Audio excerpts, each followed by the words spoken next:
Hola, soy tu amigo y docente digital Jonathan Mircha. Bienvenidos a la clase número 99 del curso de programación en JavaScript.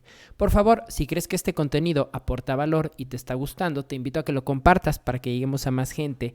Dale like a los videos y comenta porque eso ayuda a su posicionamiento. Y no olvides suscribirte al canal y activar la campanita de notificación para que no te pierdas alerta de nuevo contenido. Recuerda que estamos en las clases destinadas a hacer ejercicios del API del DOM de JavaScript y en esta ocasión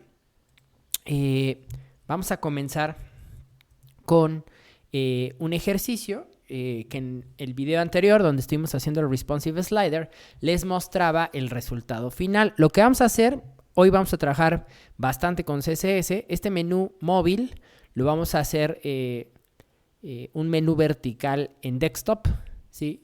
Y a ese menú vertical yo les decía que necesitábamos ponerle la característica de scroll espía, ¿sí? Lo que en Bootstrap se conoce como el componente de scroll spy, que justamente conforme el elemento está visible para el viewport de nuestro navegador, bueno, pues digamos se detecta y nosotros podemos hacer este tipo de efectos, de tal manera que siempre va a aparecer seleccionada la sección que aparece en nuestro viewport, ¿sí? Perfecto, entonces este es el ejercicio terminado, pero vámonos a nuestro ejercicio. Vean que aquí, bueno, pues todavía no tenemos esa parte del diseño responsivo. Entonces, lo primero, nos vamos a ir a nuestro... en este caso, no vamos a utilizar ninguna de las secciones del menú. Va a ser un ejercicio muy similar al del scroll top o al botón del tema, que como tal no teníamos una opción en el menú de opciones, ¿sí? Perfecto. Entonces, pues directamente vámonos a la hoja de estilos, ¿sí? Y como les decía desde la sesión anterior, lo que voy a hacer es que me voy a crear una media query que va a estar orientada a los dispositivos de escritorio. Entonces aquí vamos a decirle @media screen and cuando la mínima anchura sean 1024 píxeles. Eso significa que estos estilos van a cargar cuando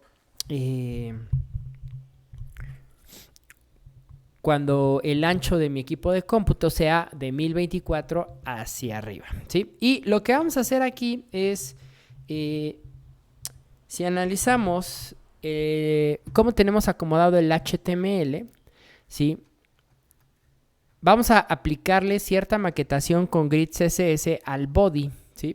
Porque el body como contenedor tiene la cabecera, el botón del panel button, pues prácticamente le vamos a aplicar un display none para que deje de existir. Luego tenemos el panel, ¿sí? Y luego el contenido principal, que es pues todas las secciones que hemos trabajado de ejercicios. Entonces lo que voy a hacer es, voy a plantear un área. Digamos, voy a hacer un sistema de columnas de 2 filas por 2 columnas, donde en la primera fila va a estar la cabecera, el header, ¿sí? Y en la segunda fila, en la primera columna, va a estar el contenido del main, y en la segunda fila, en la segunda columna, va a estar el aside, ¿sí? Digamos que, para que entiendan un poco, justamente así es como se me hizo fácil aprender grid CSS. Ya sé que en el canal tengo una miniserie sobre Flexbox y me queda pendiente.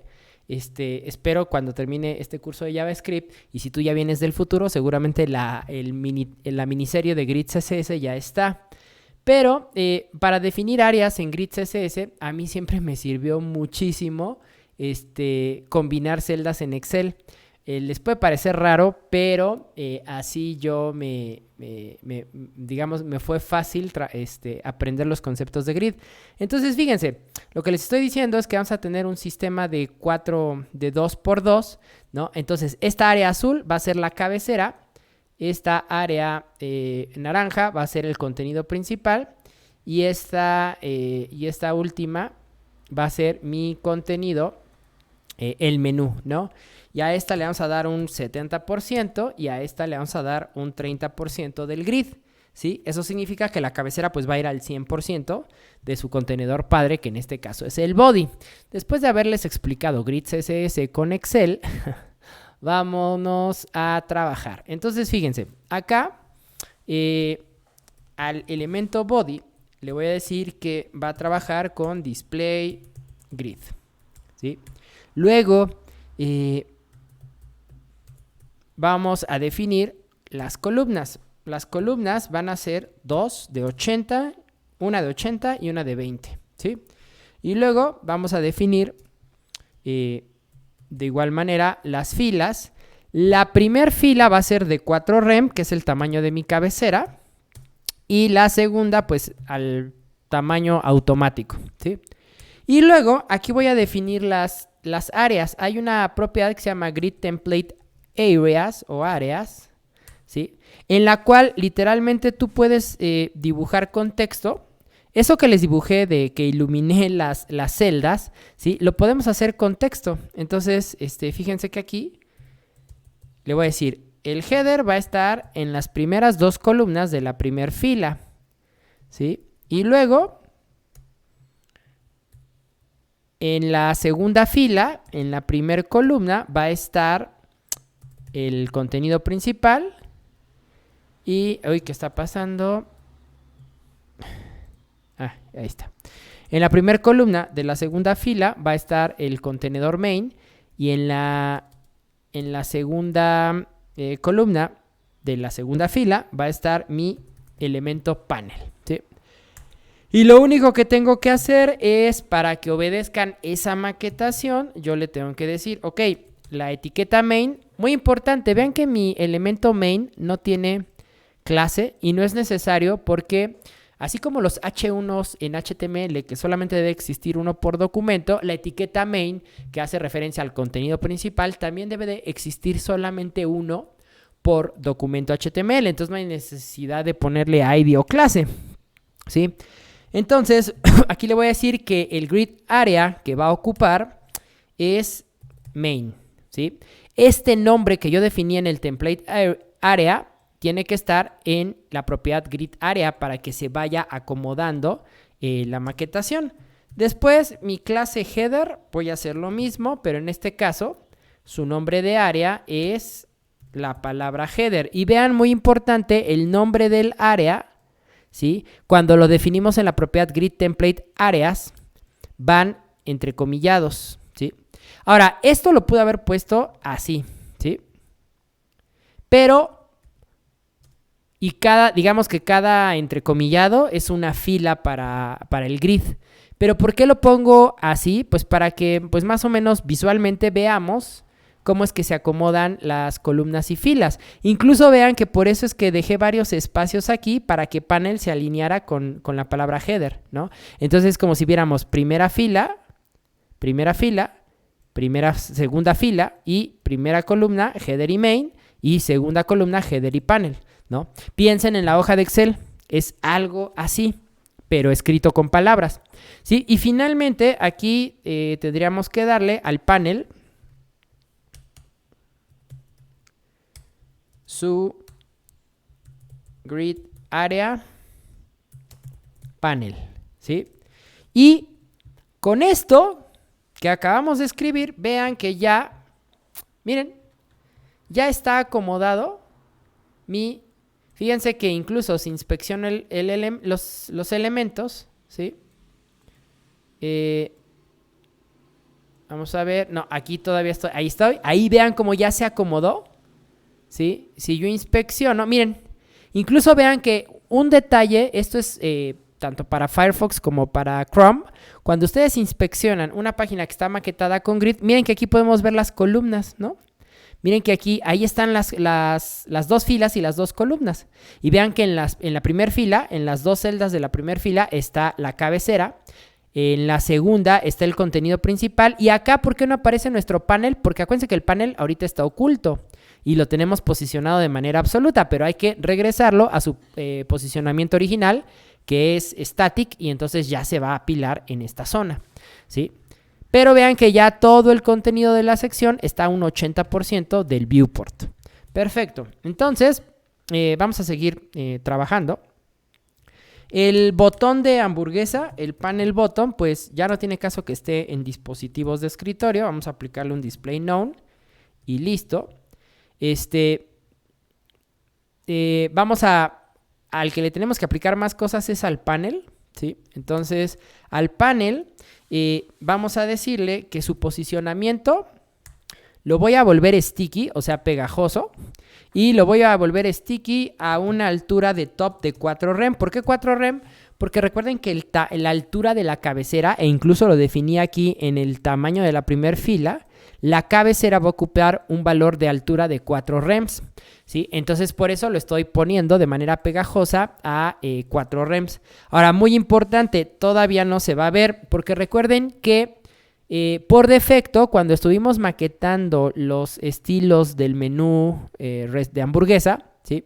Recuerden que el panel tenía una opacidad de 0, un visibility hidden y un transform, dependiendo de la traslación que hayan ocupado para de donde ustedes quisieran que saliera el menú. Entonces, estas tres propiedades que lo tenemos en la clase isActive, hay que pegárselas ya por defecto en la versión de escritorio, ¿sí? Entonces acá, si ustedes aplicaron alguna transformación, le tienen que decir, ok, cuando estemos a más de 1024 píxeles, la traslación regresa a 0,0, la opacidad regresa a 1 y el visibility regresa a visible, ¿sí? Con esto ya se tiene que ver, miren, ahí está nuestro menú, ¿sí? Ahí está. Y miren cómo efectivamente ahí está ocupando el 20%. Ahora, digamos, hay que corregir también los elementos del menú porque pues se ven enormes, ¿no? Como si fuera para un dispositivo móvil. También le voy a cambiar el color de fondo. Acuérdense que el color de fondo tenía cierta opacidad, pero le voy a cambiar por la variable del color sólido, igual el color oscuro que está en la variable second color, pero ya sin opacidad, ¿no? Entonces vean que ahí ya está el color oscuro de fondo, ¿sí? Y vamos a darle un Justify Content. La propiedad Justify Content no solo aplica para Flexbox, también aplica para Grid. Y muy importante, pero este Justify Content, ¿sí? Recuerden, si revisamos la versión móvil, donde está nuestro panel, ¿sí?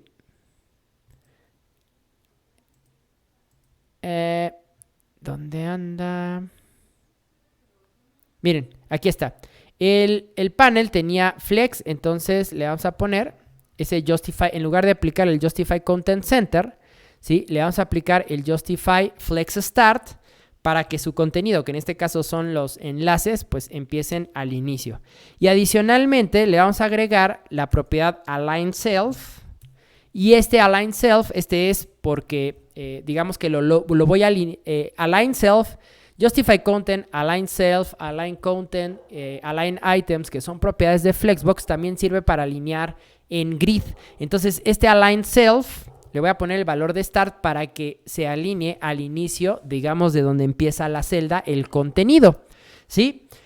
Bueno, después de esto, pues hay que ajustar, eso sería todo, ¿sí? Después habría que ajustar los elementos del menú, ¿sí? Y el menú le voy a dar un Justify Content Start también, ¿sí?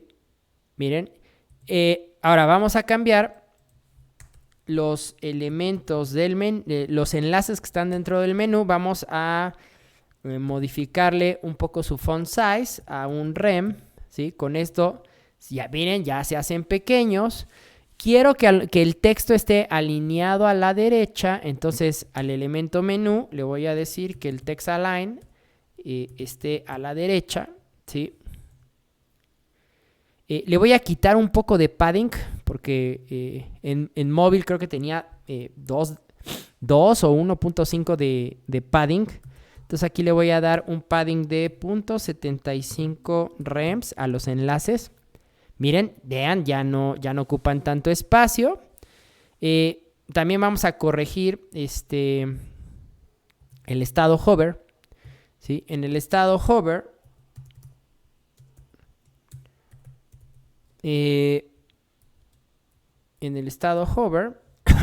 le vamos a decir que el color va a ser igual a el second color y que el color de fondo va a ser igual al main color. Sí, prácticamente nada más estoy convirtiendo en versión móvil estaban los colores con opacidad, ahorita simplemente los estoy colocando al 100%. Y listo, miren, ahí está. ¿Sí? Es todo. Ahora, este botoncito del scroll top que estuvimos haciendo en ejercicios anteriores, lo único que voy a hacer es que en versión móvil, en lugar de que esté a la derecha, lo colocamos a la izquierda. Pero en lugar de que esté a la derecha, lo recorremos a la izquierda, ¿no? Entonces el valor, vamos a ver cuánto tenía en right el scroll top button. Scroll top button. Aquí está. Tenía un cálculo de 4.25 rems más un view por width, ¿no? Entonces esta operación no las vamos a llevar. Pero le vamos a decir, en write toma el valor inicial por defecto. O sea, es como si reseteáramos la propiedad. Y luego le vamos a decir que left tome el cálculo de ese cálculo inicial. Ahí está. ¿Sí? Y entonces vean que mi botón de scroll top ya se puso al lado del botón de del tema oscuro. ¿Sí? Y entonces ya no nos molesta, ¿sí? Perfecto, pues ahí están los estilos, ¿sí? Entonces, si gustan, para que vean, abrí una media query a 1024 píxeles. Entonces aquí, pues simplemente pónganle pausa. Aquí están los estilos del body, del main y del header, ¿sí? Que nada más es definir las áreas que le da el grid CSS. Luego, ahí está el panel y el panel button, ¿sí? Póngale pausa. Y finalmente, los elementos del menú, sus enlaces y en el estado hover. Y el botoncito del scroll top button. Ah, se me olvidaba. Vamos a... Recuerden que para solucionar este ejercicio a nivel de JavaScript con el scroll spy o el espía scroll, le vamos a tener que irle... Así como hicimos para cambiar la opacidad en el carrusel, creamos una clase active, pues vamos a hacer lo mismo para justamente cuando detecten qué sección está. Aquí les muestro el ejercicio final. Miren, lo que hace es aplicar los mismos estilos del enlace en el estado hover. Miren que conforme yo voy scrolleando, pues así es como se va dando cuenta. Y lo que vamos haciendo ahí es agregar y quitar la clase a los elementos respectivos del DOM. Entonces, fíjense, los mismos estilos que tenemos en la clase menú a over, lo que vamos a decirle es coma, también aplícaselos a los enlaces que estén dentro de una clase menú y que aparte tengan la clase active, ¿sí? Entonces, muy importante, los estilos del hover, también agréguenle el selector menú espacio a.active, que significa los enlaces que tengan la clase active que se encuentren dentro de un elemento que tenga la clase menú. Perfecto, ahora sí, es todo lo que necesitamos de CSS. Pues ahora sí, pasémonos a a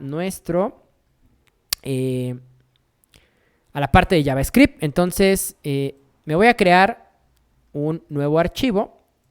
En la carpeta donde tengo los módulos, me voy a crear un archivo que se va a llamar scroll-espía.javascript, ¿sí? Y ya saben, como es tradicional, mi constante de igual a document. Y luego le voy a decir export default. Nuestra función se va a llamar scroll spy, como el componente en Bootstrap, scroll spy, respetando nuestro camel case. Y Este no va a recibir ningún parámetro, porque fíjense, ahorita le vamos a agregar un data attribute tanto a nuestras secciones como a los enlaces, ¿sí? Entonces, fíjense, yo le voy a dar aquí en el index DOM y lo único que vamos a hacer, ¿dónde se va a tener que ejecutar esta función? A la carga del documento. Entonces, después de nuestra función slider, vamos a mandar a llamar scroll spy paréntesis punto y coma. Y revisen, acuérdense siempre que importan un módulo, revisen que, pues en este caso Visual Studio hace la autoimportación. Si no la hace, recuerden, ustedes tienen que importar la ruta. Perfecto, ya está. Ahora, lo siguiente es, recuerden que en estas clases les he estado enseñando a tratar de que el usuario, justamente como hacen frameworks como Bootstrap, Foundation, que prácticamente no necesitamos activar nada a nivel de JavaScript, simplemente copiando y pegando el código HTML que nos dan, respetando los nombres de clases, data attributes, selectores, ¿no? Ya, y obviamente teniendo cargado los scripts de programación, pues prácticamente los componentes en esos frameworks funcionan. Entonces vamos a hacer algo similar. Para que el usuario haga uso de este scroll espía, muy importante, si se dan cuenta, cada sección de contenido está asociada pues también a un elemento del menú. Por ejemplo, miren, esta es la sección de eventos del teclado. Esta es la sección del reloj digital. Esta, el responsive con JavaScript. Y así sucesivamente. Entonces, fíjense, en ese sentido, vamos a crear un atributo a los elementos del HTML. Y lo que vamos a hacer es que todos los enlaces, porque necesitamos, hagan de cuenta que ahorita vamos a hablar un poquito también del API que les dije con el que podían resolver este ejercicio, que se llama Intersection Observer. Él necesita pues saber, ok, ya tengo en el foco del viewport, tengo visible la sección 3, ¿con qué menú, con qué enlace se relaciona? Entonces ahí tenemos que hacer el match entre los enlaces y las secciones de nuestro sitio OnePage, ¿sí? Por eso es que también, para facilitarme las cosas, vean que no les he estado cambiando los nombres de sección. Y vean que en la etiqueta main, pues todas las secciones tienen ese ID, ¿sí? Entonces, fíjense, aquí lo único que vamos a hacer es, a todos los enlaces, ¿sí? Les vamos a agregar un atributo personalizado, es decir, un data attribute que nos vamos a inventar en este momento y que es el que nos va a permitir que nuestra función scroll spy detecte pues los enlaces del menú. Y nuestro data attribute se va a llamar data-scroll-spy, ¿sí? Entonces, a los 15 enlaces del menú, pónganle data scroll spy. Y una vez que hayan hecho eso, también lo vamos a hacer con las secciones, ¿sí? Y aquí, como las secciones sería un poco más tardado, fíjense, lo que voy a hacer es, voy a buscar este atributo class section que lo tienen todas mis secciones. Y miren, voy a ejecutar el comando reemplazar y buscar, ¿sí? Entonces le voy a decir, ok, miren, y me detecta que hay 15 coincidencias. Entonces le voy a decir, ok, encuentra todas las coincidencias de class igual a section y lo vas a reemplazar por class section data scroll spy. Y de esta manera le digo, reemplaza todos y ¡pum! En automático, miren que todas mis secciones se les agregó también ese atributo data scroll spy, ¿sí? Ahí está, perfecto. Todavía, recuerden que ese es un data attribute personalizado. Miren que pues todavía no tiene ningún cambio, ningún problema, ¿sí?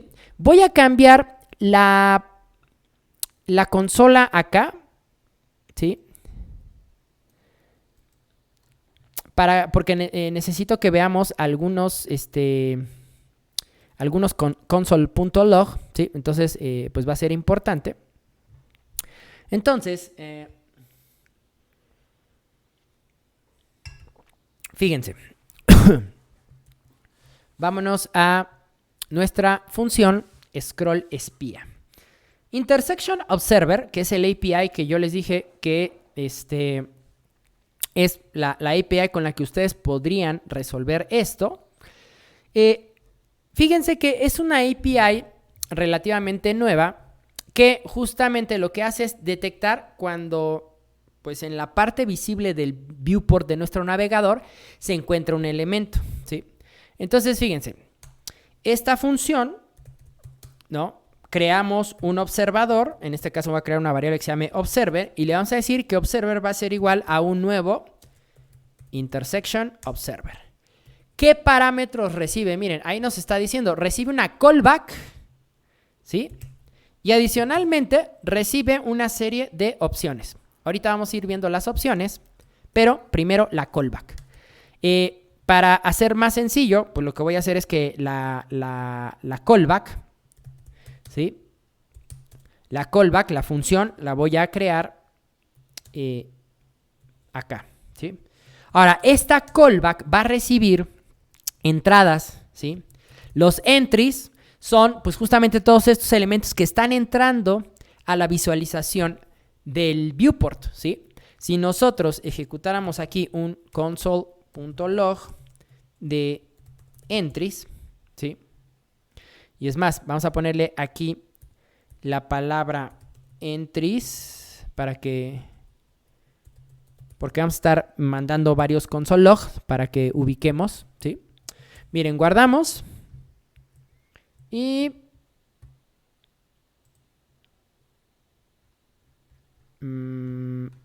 esperen, me falta muy importante. No le he dicho, o sea, ya está creado el observador, pero no le he dicho, no le he pasado, digamos, el observer, pues necesita pasarle, digamos, necesitamos asignárselo a un elemento, ¿sí? Este observador recibe su función, que es la callback, ¿sí? Que es, pues, la función que se va a ejecutar cuando esté observando y sus parámetros de opciones que ya veremos, pero no le hemos dicho a quién nos interesaría que esté observando este intersection observer. Eso es lo que nos falta. Entonces, fíjense, lo primero que vamos a hacer es, en este caso, ¿a quién me interesa estar vigilando? ¿A quién me interesa estar observando? A las secciones que voy scrolleando. Entonces, fíjense, aquí nos vamos a crear una variable que se llame sections. Y sections va a ser igual a document.querySelectorAll. Tráeme todas, ¿sí? En este caso le voy a decir, tráeme todas las etiquetas section que tengan el atributo que me acabo de inventar, el data scroll spy, ¿sí? ¿Sí? Y entonces lo que nosotros tenemos es, por cada sección que tenga mi documento con ese atributo data scroll spy, asignarle el observador. Eso significa que acá abajo le vamos a decir sections.forEach, o sea, por cada sección, ¿sí? Le vamos a decir observer. Recuerden que observer es la variable que tiene el intersection observer. Y simplemente vamos a ejecutar un método que ya tiene, que se llama observe, ¿sí? ¿Y qué recibe? Pues el objeto al que queremos, el target al que queremos asignarle, pues ese observador. Y en este caso, pues sería el mismo elemento que está recorriendo. Ahora sí, vean que cuando yo ejecute este console.log, miren, ahí está, entries. Detectó 3 entradas. ¿Por qué? Porque seguramente, miren, aquí está la sección 15, que está vacía, pero también seguramente alcanza a detectar la sección 14. ¿Sí? Miren, aquí está. Y miren que cada uno de los intersection observer, de cada una de las entradas, miren que tiene algunas propiedades, como el bound client rect, que justamente me dice, oye, este objeto lo acabo de detectar a 0 en X, a menos 245 en Y, con una anchura de 1010 píxeles, con una altura. Vean que nos está dando todo lo que esta propiedad de JavaScript nos devuelve, que es prácticamente las coordenadas en X y Y, la anchura y la altura, y el posicionamiento en top, bottom, left y right, ¿sí?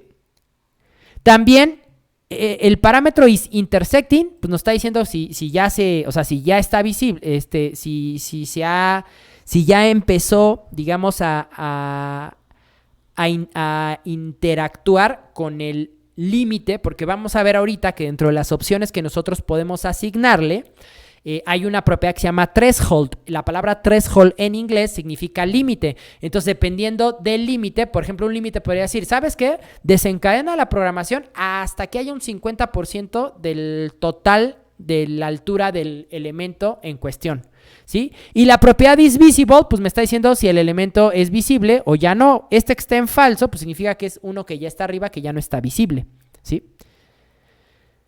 Y miren, aquí nos está diciendo el target sección 14, por eso el sección 14 ya no está visible, porque ahorita ya tenemos la sección 15, ¿no?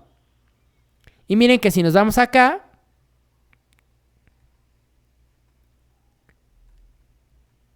a la siguiente entrada, debería ser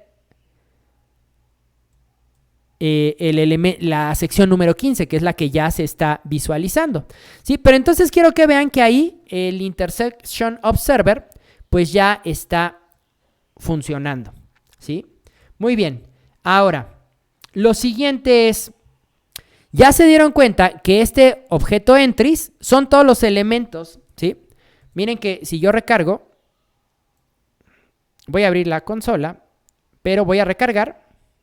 Y miren, me dice que hay 15 elementos que tienen asignado un observador. Recuerden que esos 15 elementos son cada una de las 15 secciones que tiene mi documento HTML. Recuerden que la variable section, ¿sí?, contiene todas las secciones que tienen el atributo DataScrollSpy, que son 15. Y acuérdense que a cada una de esas 15 le asigné, mediante el for each, el observador. Entonces, entries son esas 15 sections. Entonces, por cada una de esas sections, tenemos que hacer la siguiente programación. Entonces, le vamos a decir, por cada, en este caso vamos a llamarle entry de entrada, por cada entrada que tengas, ¿sí?, vas a ejecutar lo siguiente. Ahora, listo. Entonces, fíjense que si yo aquí ejecuto un console log solo de entry, van a ver que mientras que entries eran las 15, aquí va a ser cada una de manera individual, ¿sí? Miren, recargamos. Ahí, miren, entry, ¿sí? Son todas las que cada una justamente. Aquí ya, miren, por ejemplo, la sección 5. Esta tendría que ser la sección 6 y así sucesivamente, ¿sí? Entonces vean que ya ahí los estamos detectando. Voy a ir comentando los console.log para que también de por sí no tenemos como mucho espacio y necesito mantener esto horizontal para ir viendo el efecto. Entonces, vamos limpiando poco a poco nuestro observador. Y de igual manera, fíjense, si ustedes quisieran analizar un poco más el código de, pues en este caso, el observer, ¿sí?, que es la instancia que está guardada en esta variable, miren, también lo pueden hacer, ¿sí? Aquí está el observador, ¿no?, que es un intersection observer. Y miren, estas son sus propiedades: root, null, root margin, 000 y el threshold, ¿sí?, que aquí es un arreglo que tiene un número 0. De eso, esas son las posibles opciones que le podemos pasar a ese observador, ¿sí? Pero que lo vamos a tener en este objeto que ahorita tenemos vacío, pero todo a su debido tiempo. Bueno, entonces fíjense, ¿qué es lo que vamos a hacer? Acuérdense que cada una de las entradas tienen una propiedad que se llama isIntersecting, que significa, el isIntersecting es si ya está en ese límite donde se empieza a ver el elemento conforme scrolleamos. Y vean que isIntersecting es un false, es un boolean, ¿sí? ¿Cuándo va a ser true? Pues cuando, en este caso, miren, vámonos a la sección de eventos del teclado, recarguemos y miren, aquí vean que la sección 1, que ya pasó, o sea, que ya está arriba, miren que el isIntersecting lo tiene en true, ¿sí? La sección 2, el intersecting lo tiene en true, ¿sí? Vean que a partir de la sección 3, que todavía no se visualiza en mi viewport, vean que tiene el valor de falso. Entonces, con esta propiedad isIntersecting, lo que nosotros le vamos a decir es, en base a esa propiedad, saber y poderle aplicar al enlace que tenemos en el menú, pues esa clase active, para que se vaya viendo cómo conforme vamos scrolleando en las secciones, también vamos mostrando el iluminado, el elemento del menú de la sección correspondiente. Entonces, fíjense, aquí vamos a hacer un if y le vamos a decir, oye, si the entry en su propiedad is intersecting, ¿sí? Entonces, vamos a hacer algo y caso contrario, vamos a hacer otra cosa.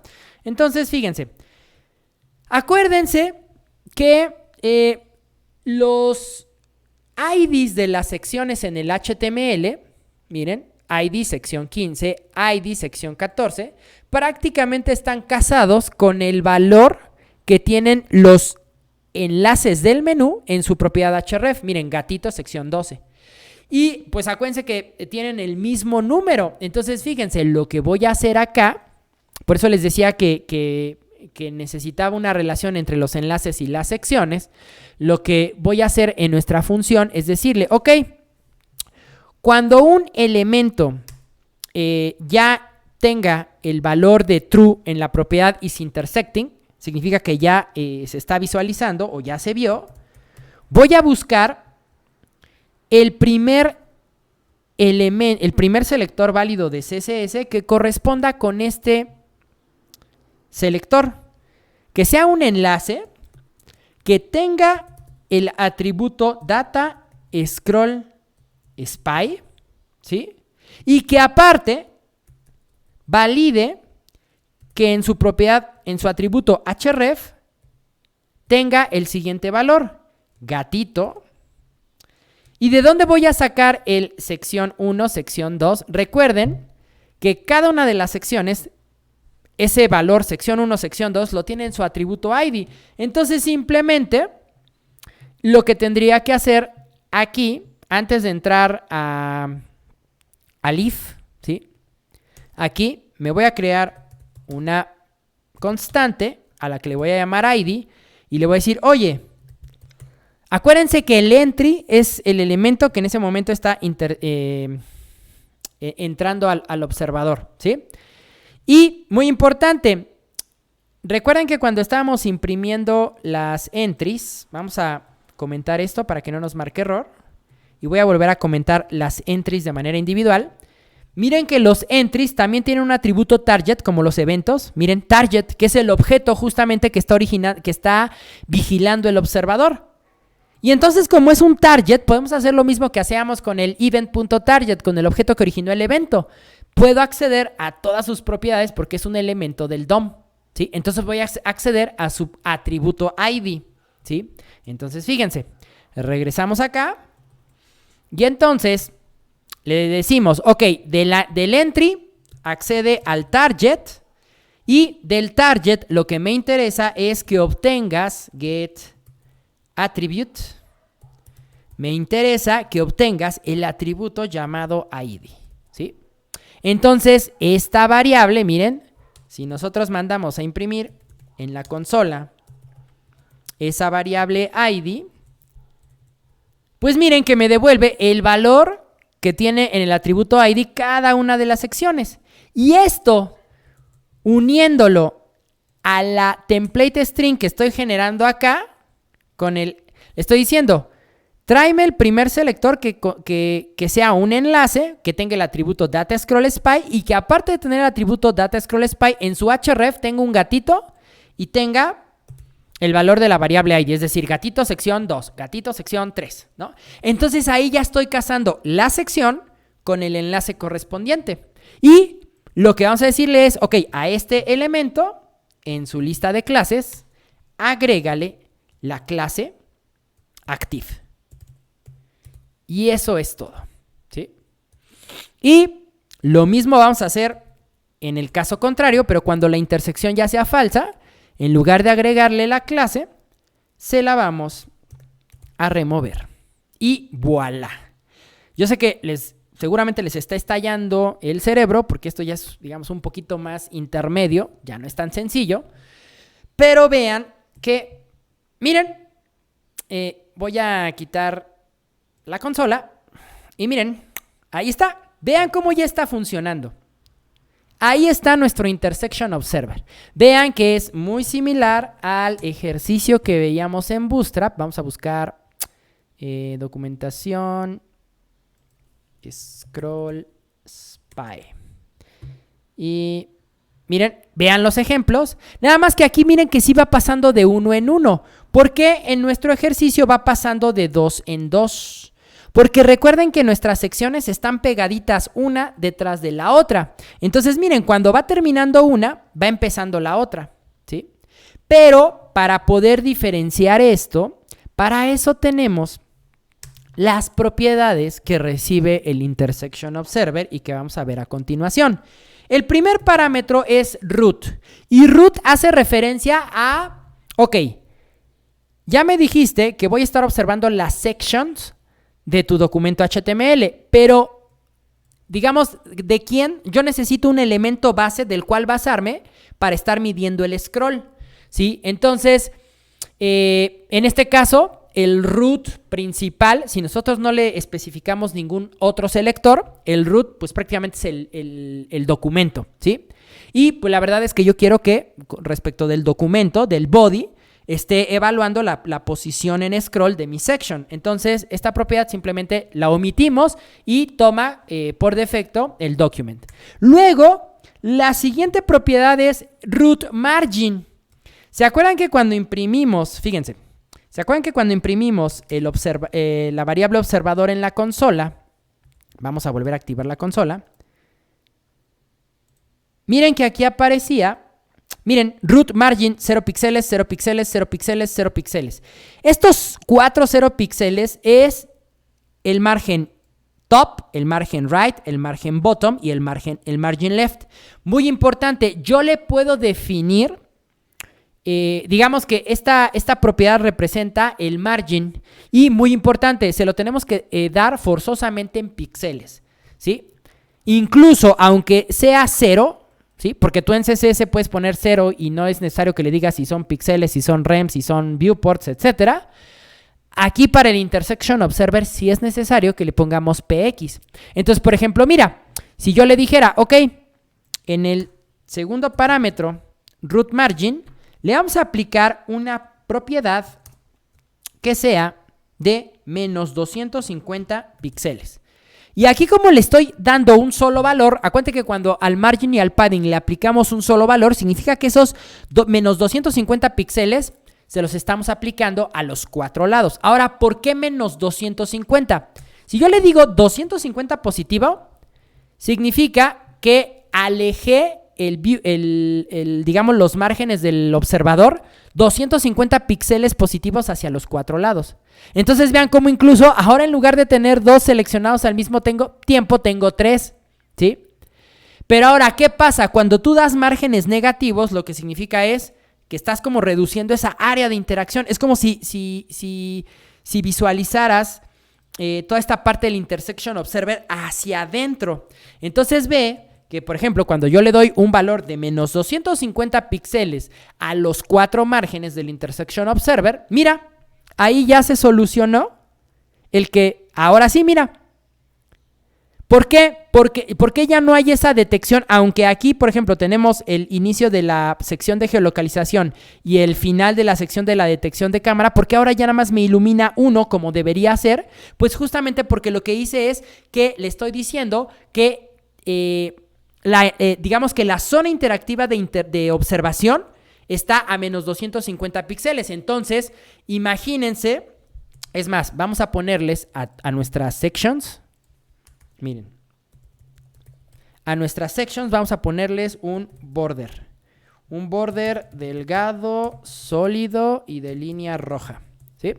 Miren, entonces, hagan de cuenta que antes de ponerle este valor de root margin menos 250, miren, aquí me está iluminando geolocalización y filtro, porque justamente vean que tanto tengo visible todavía parte del section de geolocalización que está acá arriba, como de los filtros.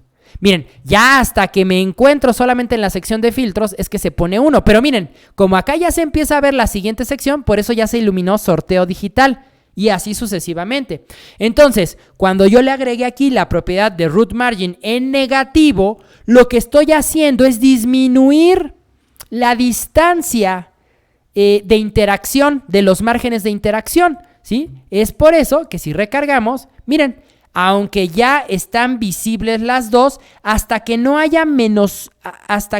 pase por más de 250 píxeles la sección de filtro de búsqueda, no se va a iluminar la intersección, ¿sí? Y de igual manera, como ya va a estar muy alejada de la sección geolocalización, porque la interacción quedó por acá a menos 250 píxeles, pues eso es lo que hace. Miren, incluso ahí todavía tengo esa parte de que con menos 250 a lo mejor todavía no es necesario. Entonces, para eso me sirve. Pues a lo mejor yo le podría dar, no sé, menos 300 píxeles. Pero hay otra opción más interesante. La tercera propiedad se llama threshold. Threshold en inglés es límite. Y aquí nosotros podemos especificarle el límite, ¿sí?, con un valor que va de 0 a 1, donde 0 es el 0% del contenido. O sea, aquí le estoy diciendo, si yo le pongo 0, le estoy diciendo, en cuanto el elemento se visualice, ejecuta el intersection observer. Y entonces vean que nuevamente tengo el problema de visualizar dos al mismo tiempo. Ahora, si yo aquí le digo 0.5, significa cuando el elemento tenga 50% de su contenido ya visible en el viewport. Entonces miren que ahí, vean como ya nada más veo uno.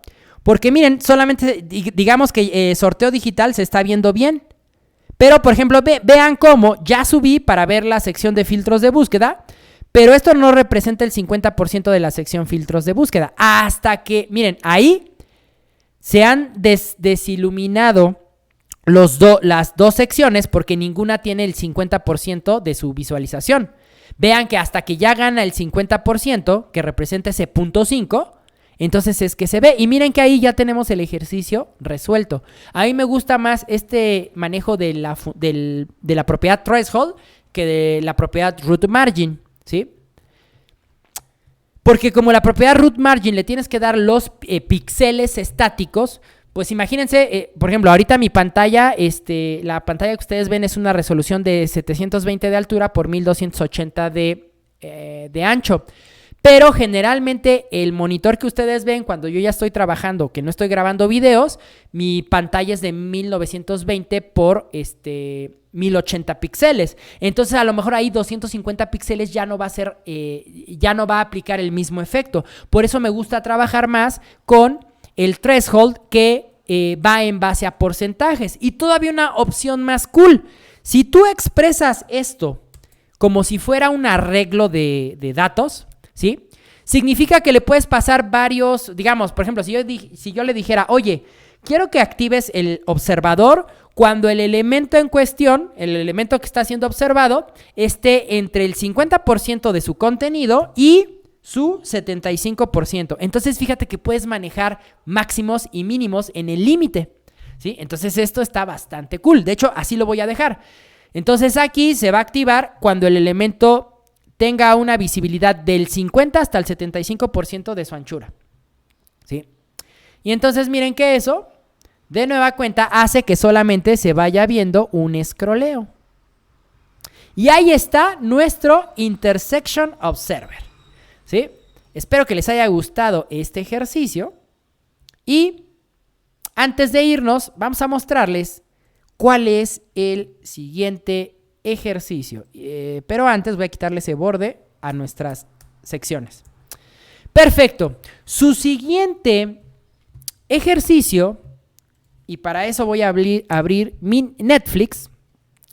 Lo pueden ver con Netflix, con YouTube, con Facebook. Lo que quiero es que hagamos un video inteligente. ¿A qué me refiero con un video inteligente?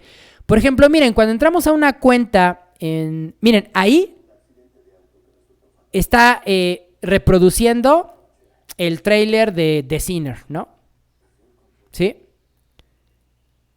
Si yo me posiciono sobre algún elemento, miren, el video se reproduce, ¿sí? Pero vean que cuando sale de la visualización, el video se calla, ¿sí? De igual manera, por ejemplo, si ustedes se van a Facebook, ¿sí? O a YouTube, por ejemplo, cuando están en Facebook, dependiendo de su conexión a red, cuando detecta un video, el video empieza a reproducirse, ¿sí? Miren, ¿este es video? No. Este era video. Miren, ahí se está reproduciendo, ¿sí? Ahora, si yo le activara el sonido, fíjense, otra de las cosas es, cuando ustedes tienen activado un video en Facebook y se pasan a otra pestaña, ¿veis? Ahorita no lo hizo. Bueno, pero hay plataformas donde lo que hacen es que en cuanto tú cambias de pantalla a otra pestaña o a otra aplicación, por ejemplo, si yo me pasara a Visual Studio, el video se calla. De hecho, creo que Netflix sí hace eso. Miren, vamos a ver. Ahí se está visualizando. Aquí vemos la bocinita del sonido. Si yo me paso a Bootstrap, miren, efectivamente, se cayó. Entonces, a eso me refiero con el video inteligente. Y miren, este es el ejercicio terminado. Y quiero que vean que aquí tengo un video de mi fiel amigo Kenai. Y miren, ahí se está reproduciendo. Pero quiero que vean que cuando ya no se ve, miren, ahí se pausó. Regreso y se reproduce. Miren, incluso tengo dos para que vean justamente cómo se están pausando, ¿sí? Entonces, fíjense, para hacer un video inteligente de nueva cuenta, les va a servir esta nueva API que vimos con el Scroll Spy. Es decir, con Intersection Observer, justamente así como hicimos con las secciones, ¿sí? Detectan cuando se visualiza, ustedes determinan el límite y entonces ponen en pausa o reproducen el video. Y para cuando ustedes están en la pestaña donde están reproduciendo el video y se pasan a otra para que se calle, esa API se llama Visibility Change, ¿sabes? Entonces, no es tan difícil, ya habiendo visto esto del Intersection Observer con el ejercicio del Scroll Spy, pero entonces para hacer este ejercicio de un video inteligente, entonces, acuérdense, necesitan el API de Intersection Observer y busquen, investiguen sobre el API de Visibility Change. Y con eso pueden resolver este siguiente ejercicio, que sería nuestro video número 100. Ya hemos llegado al video número 100 y todavía me falta ver Ajax, ejercicios de Ajax, consumios de APIs. ¿Qué más me hace falta ver? Reactividad y manejo del estado, es decir, lo que hace React y Vue.js y Svelte y todas esas librerías, pero con JavaScript purito. Entonces, por lo menos unos 50 videos más, yo creo que le faltan a este curso. Bueno, por hoy es todo porque ya llevamos bastante, casi más de 50 minutos, entonces ya vamos a parar hasta aquí. Por favor, si crees que este contenido aporta valor y te está gustando, te invito a que lo compartas para que lleguemos a más gente. Dale like y comenta en los videos porque eso ayuda a su posicionamiento. No olvides de suscribirte al canal y activar la campanita de notificación para que no te pierdas alerta de nuevo contenido. También te recuerdo que por acá va a estar apareciendo mi enlace hacia mi página en la plataforma de Patreon, que es una plataforma en la cual tú puedes apoyar económicamente a tus creadores favoritos y a cambio recibir ciertos beneficios. En mi caso, yo te ofrezco asesorías personalizadas para tus proyectos, trabajos, etc. Yo soy tu amigo y docente digital, Jonathan Mircha. Nos vemos en el siguiente video. Sean felices. Hasta siempre. Bye. Ahora sí me cansé.